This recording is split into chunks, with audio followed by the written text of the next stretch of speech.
"You're in the wrong room, sweetheart," one of the lieutenants said as I walked into the Top Gun briefing. "Real pilots only, secretaries wait outside." Everyone laughed. But then the instructor walked in, spotted me and gave me a salute. "Welcome back, Phoenix One." Their faces went pale, and the room fell completely silent. They say real pilots only. For 20 years I was that pilot surviving cockpit fires at 30,000 feet and bringing jets home on fumes. But the day a fresh-faced lieutenant tried to kick me out of a Top Gun briefing, telling me secretaries sit outside, something inside me absolutely snapped. You know, it's funny how a single comment can crystallize years of injustice. I'd given everything to the Navy, my time, my health, my damn peace. I trained the new guys, covered their mistakes, proved myself over and over again in a world that often just didn't want me there. But this time I didn't argue. I didn't explain.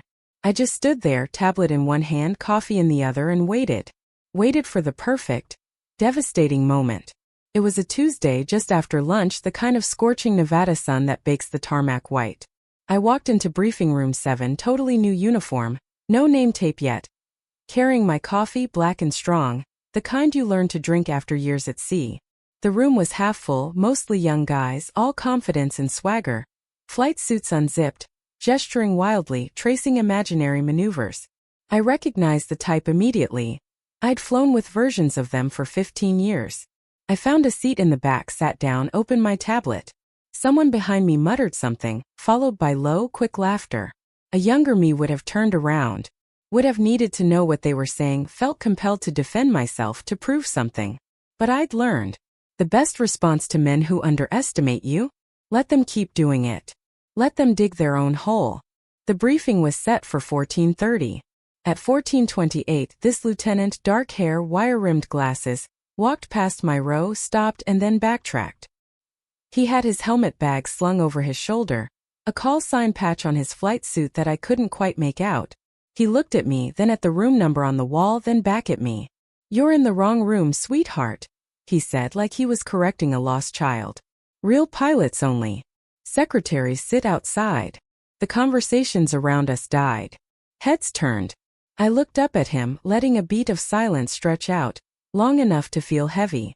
I was about to speak, when the door at the front of the room opened. Captain David Walker entered. Shoulders back, eyes sweeping the room, the kind of situational awareness you can't teach. He was grayer at the temples than the last time I'd seen him, but he still had that unshakable calm that had kept our squadron alive over the Persian Gulf when I was 27 and everything was on fire. His eyes found me and his entire posture shifted. Not relaxed but sharp, formal. He came to attention and saluted.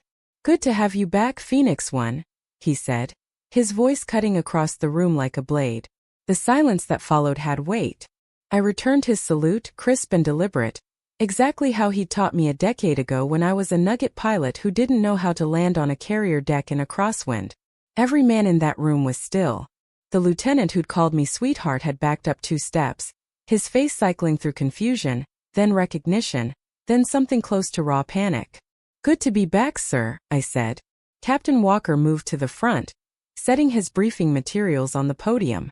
"Gentlemen," he began, and I noticed he didn't even look at them as he queued up his slides. "Let me introduce Commander Elise Rogers. Some of you may know her call sign Phoenix One. She earned it during Operation Enduring Freedom after her F/A-18 took battle damage during a strike package over Kandahar. Hydraulic failure, electrical fire, and she still put her ordnance on target before recovering to the carrier. She later commanded VFA-41, the Black Aces, through 2 deployments. She holds the Distinguished Flying Cross and the Air Medal with Valor device. She's here as a candidate evaluator for this selection cycle." He finally looked up. "And she's senior to every person in this room except me." I watched their faces. Some tried to hide it, others didn't bother. The lieutenant, Cruz, had gone absolutely pale. Another, red hair and freckles, stared at his boots. A third met my eyes for half a second, then looked away. I knew what was happening in their heads. They were recalculating, replaying everything they'd said, wondering if I'd heard, wondering what it would cost them. Walker started the briefing. Technical, focused. I took notes, asked 2 clarifying questions, and otherwise stayed quiet. When he dismissed the group, they filed out in silence. Cruz lingered near the door, like he wanted to say something, but I didn't give him an opening. You didn't have to do that, I told Walker when we were alone. Do what? He smiled a little wryly. The introduction? They would have figured it out eventually. Eventually isn't the same as immediately, he countered. Besides, you outrank most of the instructors here too. They needed to know. I don't need you to fight my battles, David. I'm not fighting your battles. I'm preventing a bunch of junior officers from ending their careers before they start. He closed his laptop. You've been gone 3 years, Elise. Things haven't changed as much as they should have. He was right. Overseas, rank mattered more than gender. Everyone was too tired, too busy to care about anything but getting home alive. Coming back stateside was like stepping backward in time. How long are you here? He asked. 6 months, maybe longer. Depends on the assignment after this. Thinking about staying in past 20. I don't know yet, I said, picking up my empty coffee cup. Depends on whether I still like the job when I'm not dodging surface-to-air missiles. He laughed at that, a short, sharp bark. Fair enough. Listen, Rogers, I'm glad you're here. We need people like you in the schoolhouse. People who've actually done the job under fire. You mean women? I asked dryly. I mean pilots who know what the hell they're doing and can teach these kids how not to die. He paused. But yeah, women too. It matters that they see you here, whether they know it yet or not. I walked back across the base, past the F divided by a -18S on the ramp, wings folded, canopies glinting. Half my life spent in airplanes like those. It was the only place I ever felt completely sure of myself, completely free of doubt. On the ground, everything was complicated. In the air it was simple, fly the aircraft, complete the mission, bring everyone home. I thought about Cruz and his secretary sit outside comment and I felt nothing. Not anger, not vindication, not even satisfaction. Just a tired familiarity. I'd heard versions of that line 100 times. You get used to it or you don't. And if you don't, you leave. I'd stayed because I was good at the job, and because leaving would have meant letting people like him win. But some days I wondered what it would have been like to choose a career where competence was assumed instead of constantly tested. My phone buzzed. A text from Walker. Drinks later if you want to catch up properly. I sent back a thumbs up emoji. The air smelled like jet fuel and dust, familiar and clean. Somewhere an aircraft engine spooled up. I'd be back in a cockpit in 2 days. Until then, paperwork, briefs, and a room full of young pilots who were just beginning to understand that the person they'd underestimated was about to evaluate whether they were good enough to be there at all. I joined the Navy at 19 because I didn't know what else to do. My father, a Marine, said the military would give me structure, purpose, and a way to pay for college. He was right about 2 of those 3. I started as an aviation electronics technician, E3, turning wrenches on radar systems for 2 years, learning how aircraft really worked. I liked the work, but I spent those years watching pilots on the flight deck, and something in me wanted that. The freedom, the complexity, the way everyone looked at them differently. So I applied to officer candidate school. Took 2 tries. The first time they said my test scores were fine, but they weren't sure I had the leadership presence. They were looking for code for something I didn't want to decode. The second time I scored higher, ran faster, and made sure I was impossible to ignore. They accepted me. I was 21. Flight school was the hardest thing I'd ever done. Not because I wasn't capable. I absolutely was. But because I was always half a step behind in the informal knowledge, the unspoken rules, the easy camaraderie that formed naturally among the men in my class. It seemed to require extra effort for me to access. I studied twice as long, flew every extra hop I could get, and kept my mouth shut when the jokes got uncomfortable. I earned my wings at 25 and got assigned to VFA 105, the gunslingers, flying F/A-18 Hornets off the USS Harry S. Truman. My first cruise was terrifying and exhilarating in equal measure. I learned how to land on a carrier deck at night in bad weather, how to refuel from a tanker at 20,000 feet, how to put a bomb on target from a dive angle that made your vision gray at the edges. I also learned how to be the only woman in a ready room full of men who didn't quite know what to do with me. Some ignored me, some went out of their way to help. A few made it clear they thought I didn't belong. I stopped caring which category anyone fell into. I focused on being better than all of them. The call sign came during my second deployment. Afghanistan. Close air support. Missions where you're on station for hours and then everything happens in 90 seconds. I took a hit from ground fire small arms. A lucky shot that punctured a hydraulic line and started an electrical fire in the cockpit. Controls went sluggish, alarms screaming, smoke filling the space around me. I still had ordnance loaded, a target still marked, and a forward air controller on the radio desperate. They needed that bomb now or people were going to die. So I put it on target. Rolled in, pickled the GBU, pulled off, and flew the dying aircraft back to the carrier with one good hydraulic system and half my electrical panel dark. I trapped on the third wire, shut down the engine, and climbed out to find the deck crew staring like I'd grown a second head. The fire had burned through part of the cockpit paneling. Maintenance chief told me later another 10 minutes, and the flight control computer would have failed. I'd have ejected over the ocean. Captain Walker, my CO, then called me into his stateroom that night. He poured me a bourbon technically against regulations underway, but nobody was going to mention it and said, "That was either the gutsiest or the stupidest thing I've ever seen." "Both, sir," I told him. He laughed. "Fair assessment. You know what a phoenix is? A bird that rises from fire." "Yeah, that's you now. Phoenix 1. He raised his glass. "Welcome to the fraternity, Rogers." The call sign stuck. Within a week, everyone on the ship knew the story. Half of it exaggerated, but the core true. I became the pilot who'd flown a burning jet back to the boat and landed it like it was a routine day. The respect that followed wasn't universal, but it was real. People stopped questioning whether I could handle the job. They started asking me for advice. I made lieutenant commander at 32, got my own division. At 35, I commanded VFA 41, the Black Aces, one of the oldest and most decorated squadrons in the Navy. 2 deployments, Western Pacific, Persian Gulf. Brought everyone home alive both times. That's the metric that matters in naval aviation. Did everyone come back? Everything else is secondary. The Distinguished Flying Cross for a mission over Yemen. Leading a strike package through heavy anti-aircraft fire. The Air Medal with Valor for a different mission, a different war. Details I don't talk about much. Walker stayed in touch. He made captain, got assigned to Top Gun.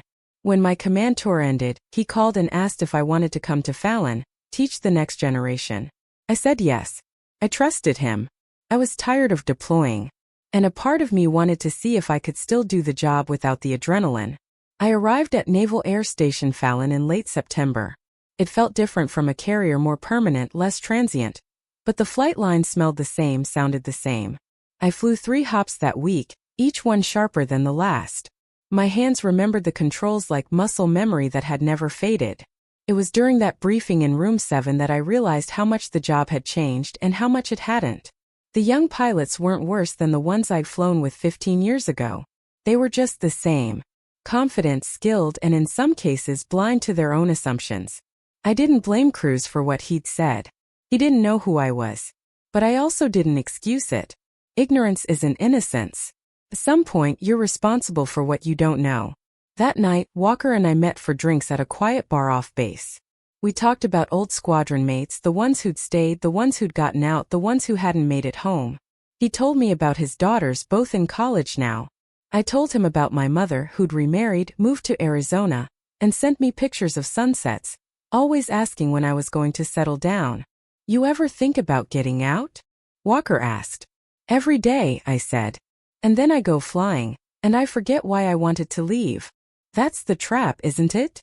"Yeah," I said, finishing my beer. "It is." The word spread faster than I expected.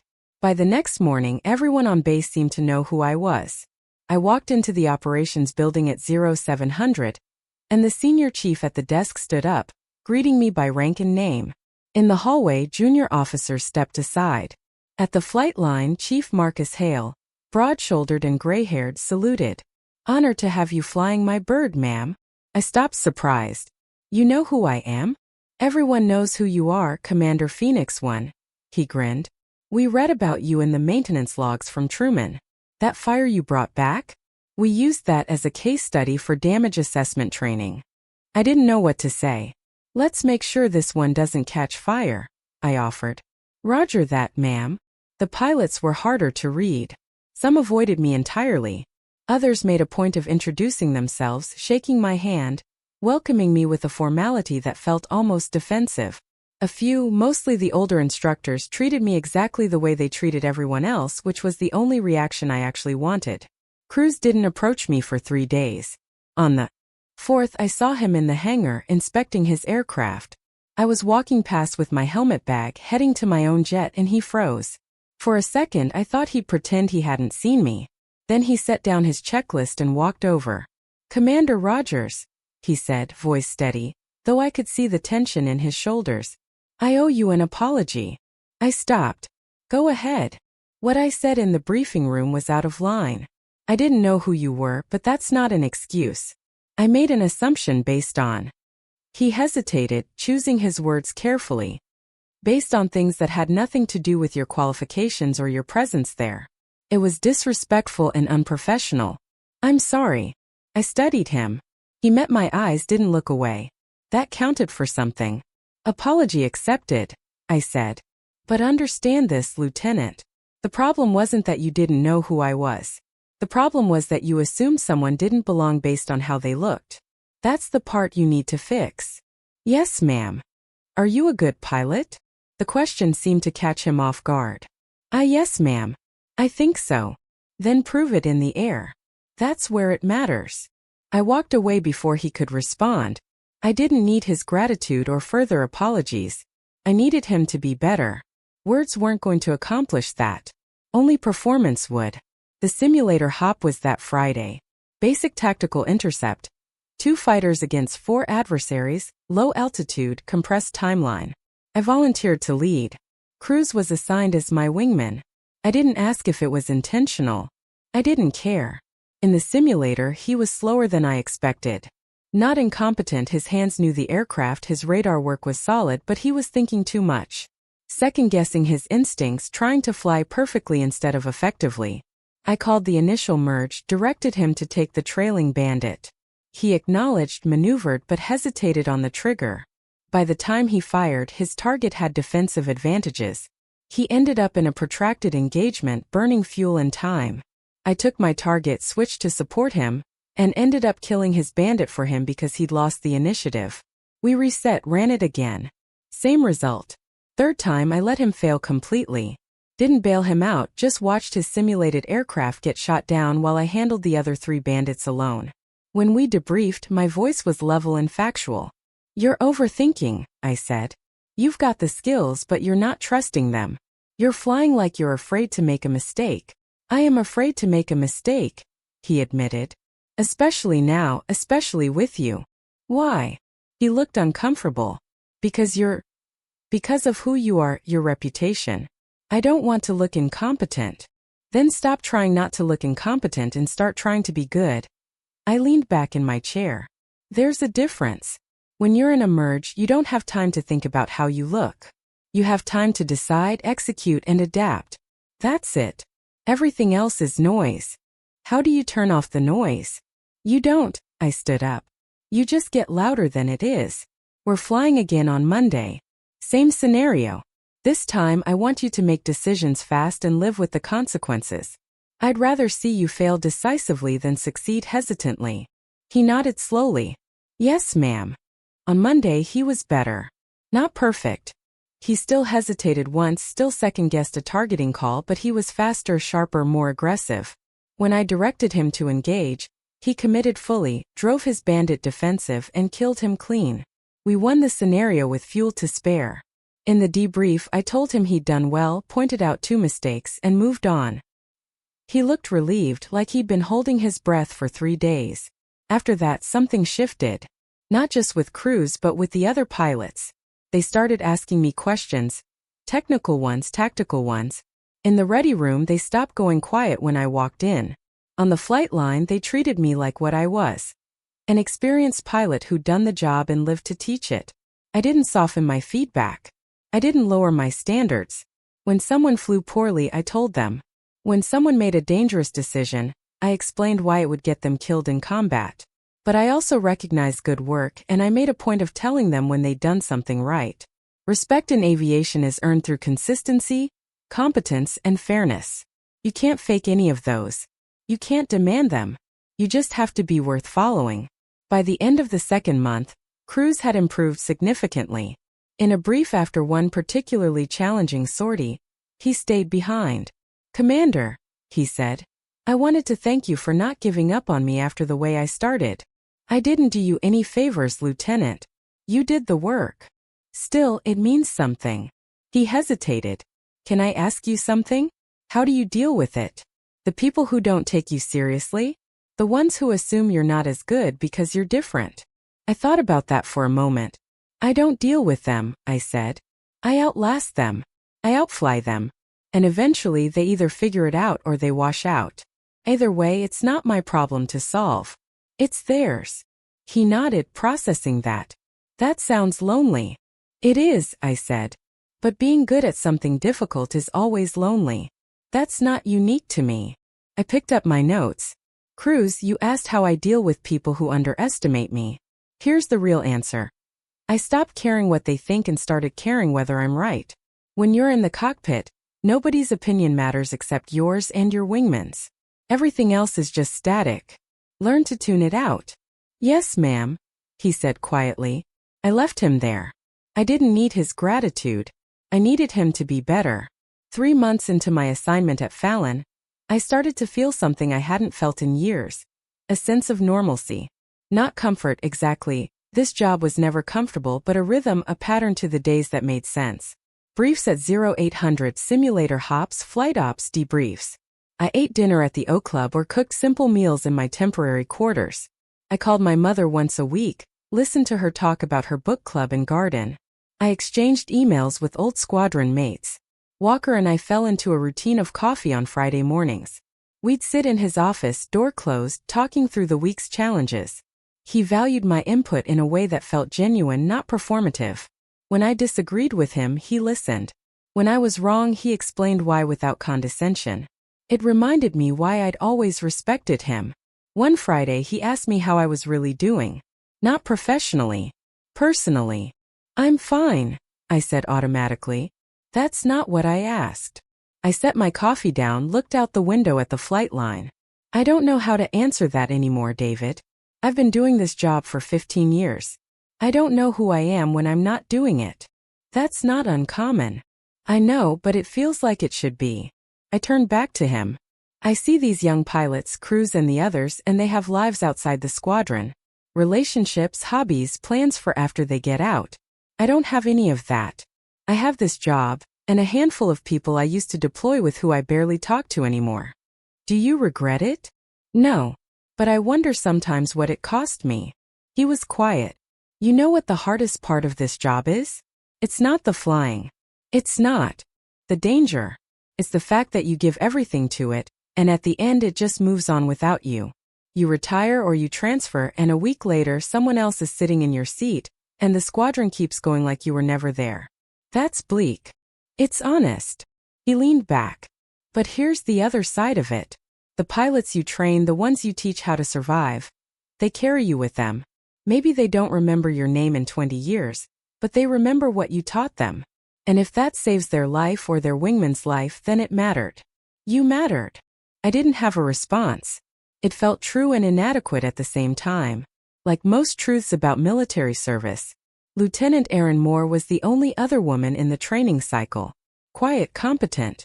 We'd exchanged greetings, but hadn't really talked until one afternoon when she knocked on my office door. "I wanted to ask your advice about how to handle something," she said. "Go ahead. There's an instructor here. I won't say who's been making comments. Nothing overtly hostile, just small things. Jokes about women pilots, suggestions I'm only here because of diversity quotas, comments about my appearance in my flight suit. It's not constant, but it's enough that I'm always aware of it." I felt that familiar tightness in my chest. "Have you documented it?" "No. I don't know if I should. I don't want to be the woman who can't take a joke. I don't want to make it a bigger thing than it is." Moore, listen to me. If someone is making you uncomfortable, that's already a big thing. You're not overreacting by acknowledging it. But what if I report it and nothing happens? Or worse, what if it makes me a target? I've seen how that goes. The woman who complains gets labeled difficult, emotional, unable to handle the culture. I wanted to tell her she was wrong. I wanted to promise her the system would protect her. But I'd been in the Navy long enough to know that wasn't always true. Here's what I can tell you, I said. You have 3 options. 1. Document everything and report it through official channels. That's the right answer and sometimes it works. 2. Handle it directly. Confront the instructor. Tell him the behavior is unacceptable, and make it clear that if it continues, you will report it. 3. Ignore it and focus on flying better than everyone else, which is what I did for most of my career. Which one do you recommend? Honestly, I don't know anymore. I used to think option 3 was the only viable choice. Now I'm not sure that was right. I survived, but I shouldn't have had to survive. None of you should. She nodded slowly. What would you do now? If I were in your position, I'd confront him directly. I'd tell him his comments are unprofessional and unwelcome, and I'd make sure there was a witness present so it couldn't be twisted later. And if it continued, I'd document and report. But that's me at this point in my career with this rank and this reputation. You have to make the choice you can live with. Thank you, ma'am, she said quietly. She left, and I sat there staring at my desk, feeling the weight of a conversation I'd had versions of a dozen times. The fact that she had to calculate the risk of reporting harassment, weigh her career against her dignity, was an indictment of a system that claimed to value integrity above all else. 2 weeks later, I heard through Walker that Moore had confronted the instructor, and the behavior had stopped. I didn't ask for details. I was just glad she'd found a path forward. In December, we flew a large force exercise. 8 aircraft, complex threats. I led one of the divisions with Cruz as my wingman. The mission went better than expected. Cruz flew solid wing, executed every directive without hesitation. When the simulated surface-to-air threats activated, he kept his composure, employed countermeasures correctly, and stayed offensive. We put all our ordnance on target, recovered clean. In the debrief, I highlighted his performance as an example of disciplined execution under pressure. Afterward, as we walked back to the operations building, he asked, "Commander, when you were flying combat, real combat, not training, were you ever scared?" I stopped walking. Every single time. But you didn't show it. Showing it doesn't help anyone. But yeah, I was scared. Fear is not the problem. The problem is letting it make your decisions for you. He thought about that. How do you keep it from taking over? You focus on the task. You trust your training. And you remember that your wingman is depending on you to do your job the same way you're depending on them. That's bigger than fear. Did you ever lose anyone? Someone you were flying with? I didn't answer right away. The question had weight. Yes, I said finally. Twice. Both times in combat. Both times there was nothing I could have done differently.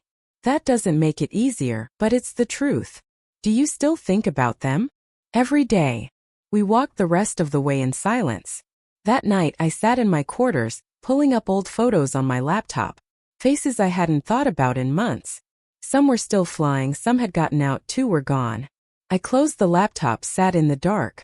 The cost of this job, the weight of carrying other people's lives in your hands, it never got lighter. You just got stronger. In late January, Cruz deployed. A week later, I got an email from him. Brief, professional. Thanking me for the training. I didn't reply. I wasn't sure what to say, and I'd never been good at the sentimental side of mentorship. 2 months later, another message.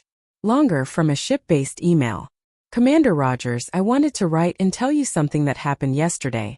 We were flying a mission in support of a joint exercise. At one point, my flight lead got task saturated, started making decisions too slowly, and I had to step up and take tactical control of our section. I remembered what you told me. Make decisions fast and live with the consequences. So I did. I called the shot, repositioned our element, and we completed the objective without incident. Afterward, my flight lead thanked me, said I'd kept him from making a mistake that could have compromised the mission. And I realized that I'd finally stopped flying scared. I was flying like you taught me. Trusting my training, trusting my instincts, focusing on the task instead of worrying about how I looked doing it. I know I gave you every reason not to invest time in me after what I said at that first briefing, but you did anyway. And it made the difference between me being an adequate pilot and being a good one. So thank you not just for the tactical instruction, but for showing me what it actually means to be professional. Respectfully, James Vector Cruz.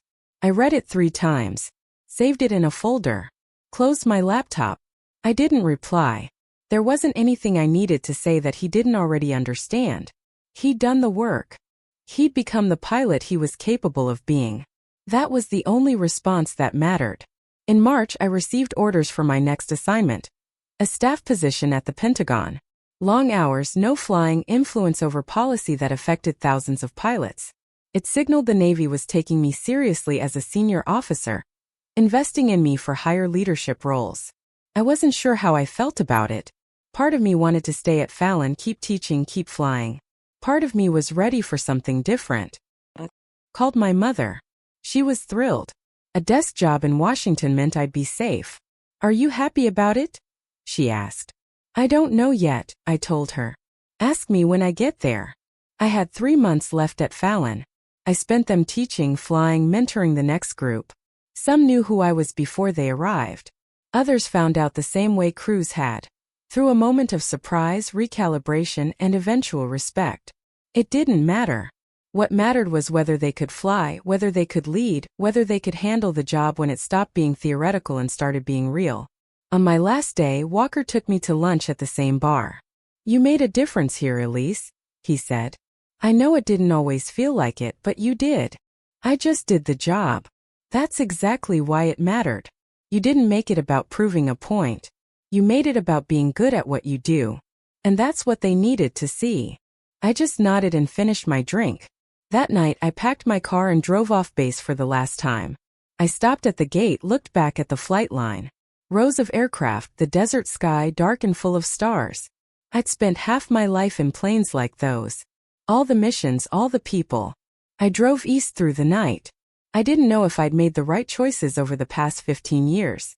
I didn't know if the sacrifices had been worth it. But I knew I'd done the job, done it well, and taught others to do the same. And for now, that was enough. The Pentagon was exactly as bureaucratic and exhausting as I expected. Windowless office, days of meetings about training syllabi and budget allocations.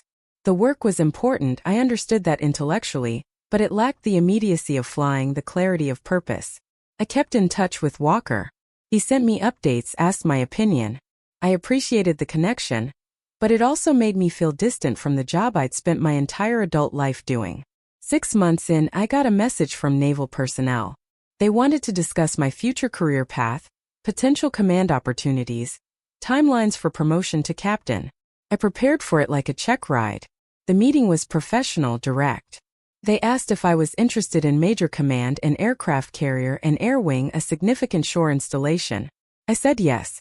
Saying no would effectively end my upward trajectory. They asked if I was willing to accept another staff tour before that happened. I said yes again. That was the expected answer. Afterward, walking through the Pentagon corridors, I felt a strange sense of disconnection. Like I was moving through someone else's life. This was the path I'd chosen, or the path that had chosen me, but it didn't feel like mine anymore. It felt like a role I was playing. A script I was following because I didn't know how to write a different one. I called Walker that night. You ever feel like you're doing everything right, but none of it means anything anymore? Every day, he said. That's why I stayed at Fallon as long as I could. Once you leave the operational world, it's all just abstractions.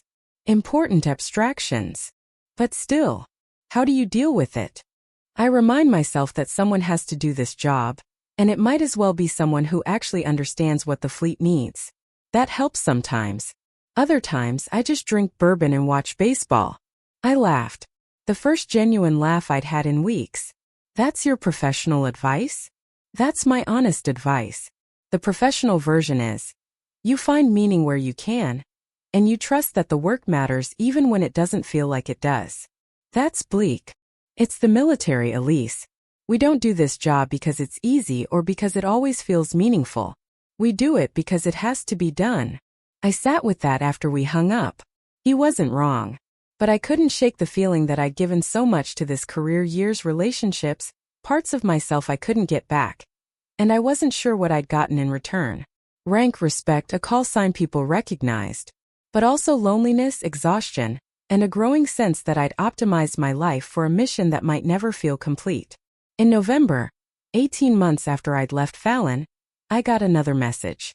I'd been selected for Major Command, Commanding Officer of Naval Air Station Oceana, one of the largest naval air stations on the East Coast.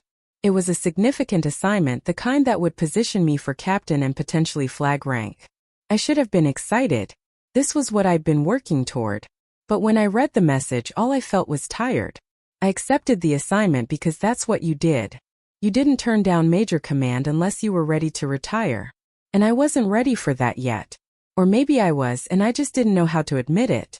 Before Oceana, I took 2 weeks of leave and flew to Arizona to visit my mother. She was 70 now, still sharp, living in a retirement community. We hiked in the desert, cooked dinners, talked about everything except the Navy. It was the most relaxed I'd felt in years. One evening, watching the sunset from her patio, she asked, "Are you happy?" "I'm successful," I said. "That's not what I asked." I didn't answer right away. The sky was turning purple and orange. "I don't know, Mom. I've spent my whole life trying to be good at this job and I am good at it.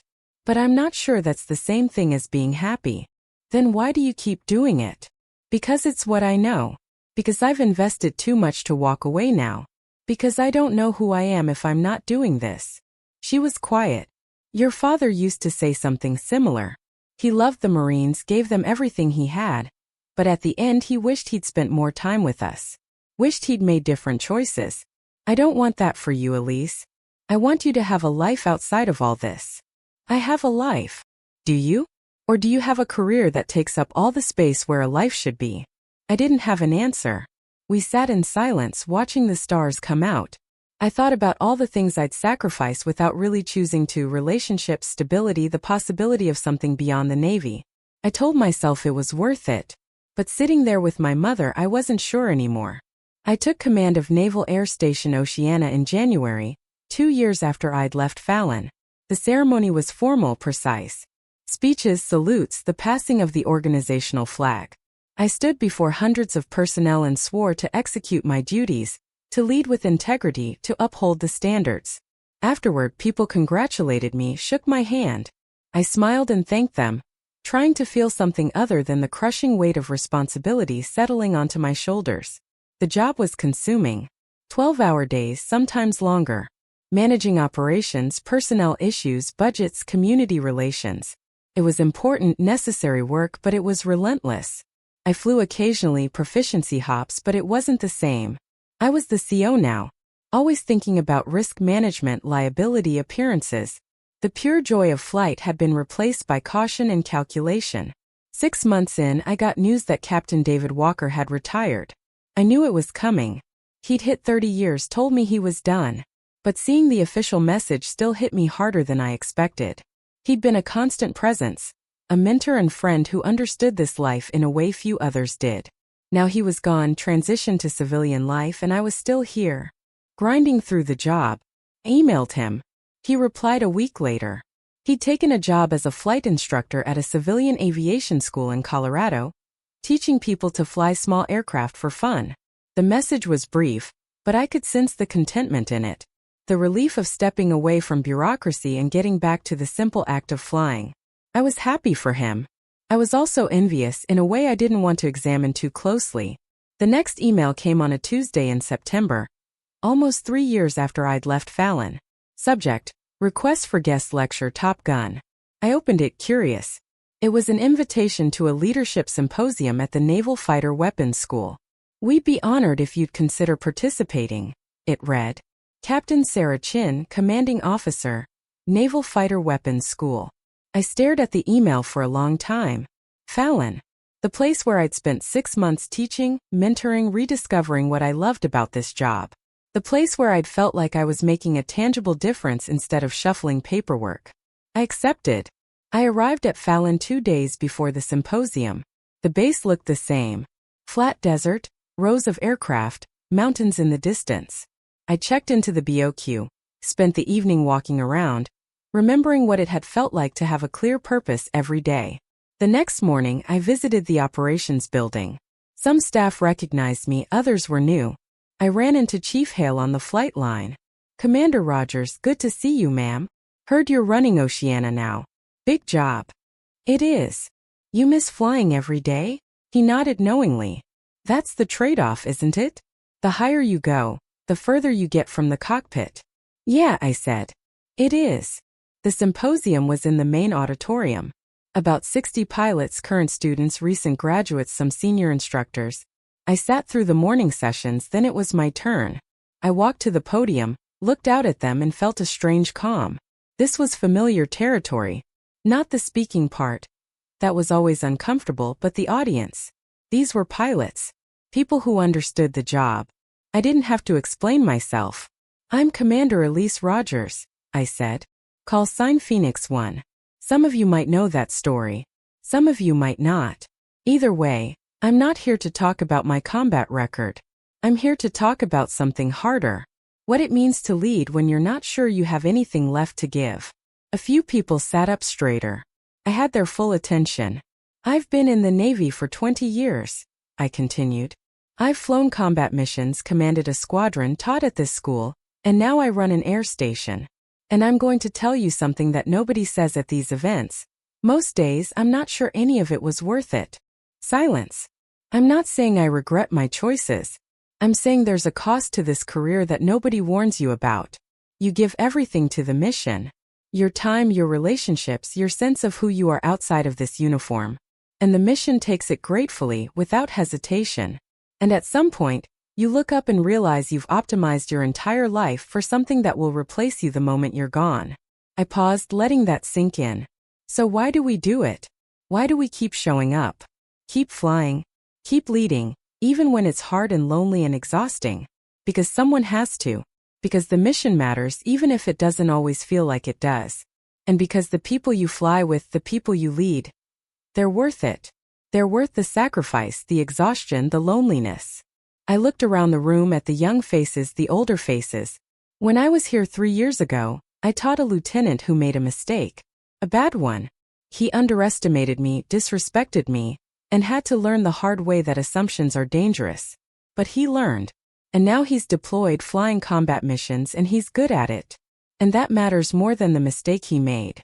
That's what leadership is. Giving people the chance to be better than they were yesterday, even when they don't deserve it. I wrapped up, thanked them and stepped down. The applause was polite but genuine.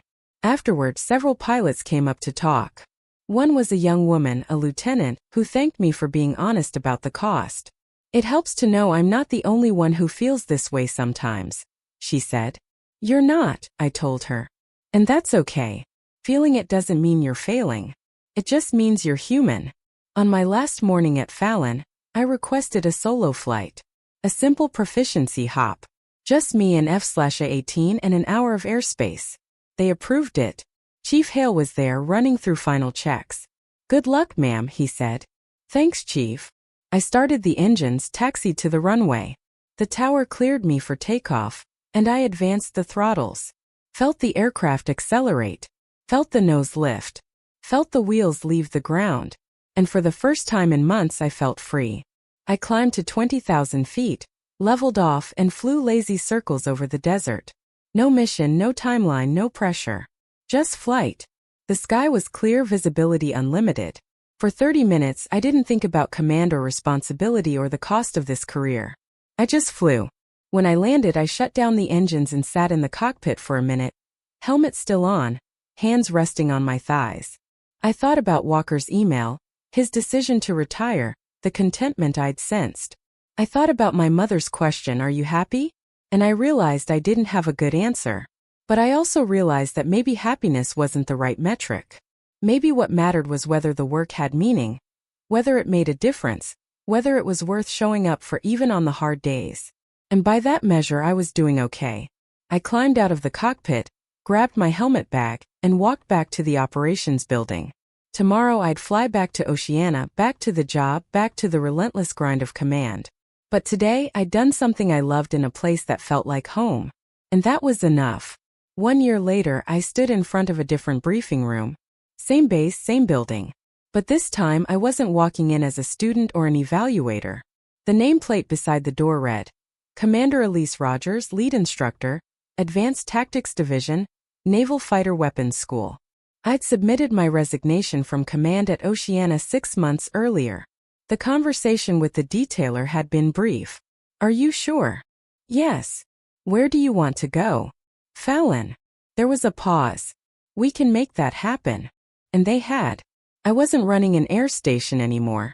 I wasn't managing thousands of people or sitting in budget meetings. I was teaching pilots how to fly, how to fight, how to survive. It was a step backward in terms of career progression.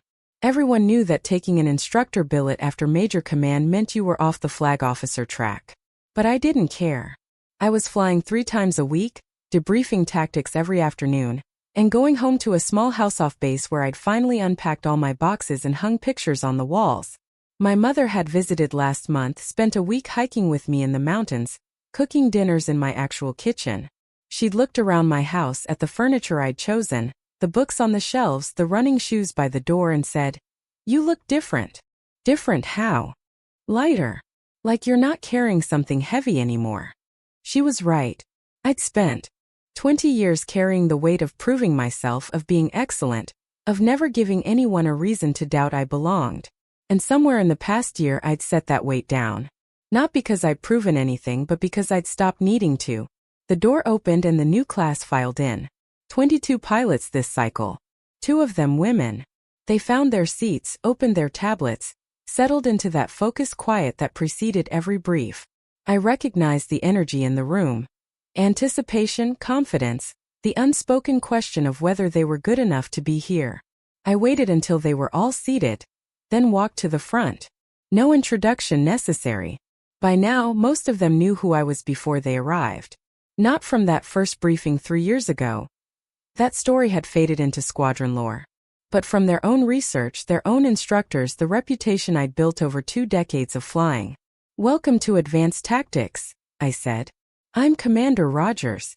For the next 8 weeks, we're going to teach you how to think like an adversary, how to exploit weaknesses in defensive systems, and how to lead a strike package into contested airspace and bring everyone home. Some of you will struggle. Some of you will fail. That's not a threat. It's a statistical reality. This course has a 30% attrition rate, and we're not interested in lowering it." I pulled up the first slide. A tactical scenario for aircraft against a layered air defense network. "Let's start with a simple question," I continued. "You're the mission commander. Your package is 20 miles from the target, and your electronic warfare aircraft reports a radar system that wasn't in the intelligence brief. What do you do?" Hands went up. I pointed to a lieutenant in the front row, a pilot from VFA 103, call sign Blade. "Abort the mission, ma'am. If the threat picture doesn't match the brief, we don't have valid ROE to continue." "That's one answer," I said. "Anyone else?" A woman in the third row raised her hand. Lieutenant Junior grade, looked young. "Adapt the plan, ma'am. Reroute around the threat. Compress the timeline and prosecute the target from a different axis." "Better," I said. "But you're still assuming the new radar is the only change. What if there are more surprises waiting? What if your intelligence was compromised from the start?" Silence. They were thinking now, recalculating their assumptions. "The right answer," I said, "is that there is no right answer. There's only the decision you make with the information you have, and the consequences you live with afterward. Mission command isn't about being perfect. It's about being decisive when perfect isn't an option." I ran them through the scenario, walked them through decision trees, showed them how to evaluate risk in real time. By the end of the hour, some looked energized, others overwhelmed. That was fine. They'd figure it out or they wouldn't. After the brief, Santos, the young female lieutenant, approached me. "Ma'am, can I ask you something? How do you know when you're making the right call? When there's no clear answer and the pressure's on, and people are counting on you?" I looked at her, saw myself 15 years ago asking the same question to an instructor who'd probably felt just as uncertain about the answer. "You don't," I said. "You make the best call you can with what you know, and then you move forward. Second-guessing yourself in the moment gets people killed. Second-guessing yourself afterward is how you learn. But in the moment you trust your training and you decide." She nodded slowly, processing that. "Can I tell you something else?" I added. "The fact that you're asking that question means you're thinking like a leader. A lot of pilots never get there. They're so focused on being right that they freeze when there's no clear answer. Don't be that pilot." "Yes, ma'am." Thank you. She left and I gathered my materials. Through the window, I could see the flight line rows of F divided by a -18s. Ground crews moving between them. The mountains rising in the distance under a sky so blue it hurt to look at. I'd made the right choice coming back here. Not the smart career choice, not the path to higher rank, but the right choice for me. That night, I met Walker for dinner. He'd driven down from Colorado for a reunion. We sat at the same bar, ordered the same food, fell into the same comfortable rhythm. You seem good, he said. I am. No regrets about leaving command? None. I did that job. It was important. But it wasn't me. This is. He smiled. I told you years ago that the best part of this job is the people you teach. Glad you figured it out. Took me long enough. We finished our drinks and said goodbye in the parking lot. He'd head back to Colorado in the morning, back to his civilian life, his simple job teaching people to fly for fun. I'd head back to base, back to the simulators and briefs and flight line. Different paths, same underlying truth. We'd both found a way to keep doing what we loved without letting it consume us. I drove home through the desert night, windows down, cool air rushing through the car. When I pulled into my driveway, I sat for a moment before going inside, looking up at the stars scattered across the sky. Somewhere out there, pilots I'd trained were flying missions, making decisions, leading others. Maybe they remembered what I'd taught them. Maybe they didn't. Either way, I'd done my part. Inside, I changed into comfortable clothes, made tea, sat on my couch with a book I'd been meaning to read for months. No paperwork, no urgent emails, no weight of command. Just a quiet evening in a house that finally felt like home. They used to say, real pilots only. Turns out that's exactly what I was, and I didn't need anyone else's validation to know it anymore.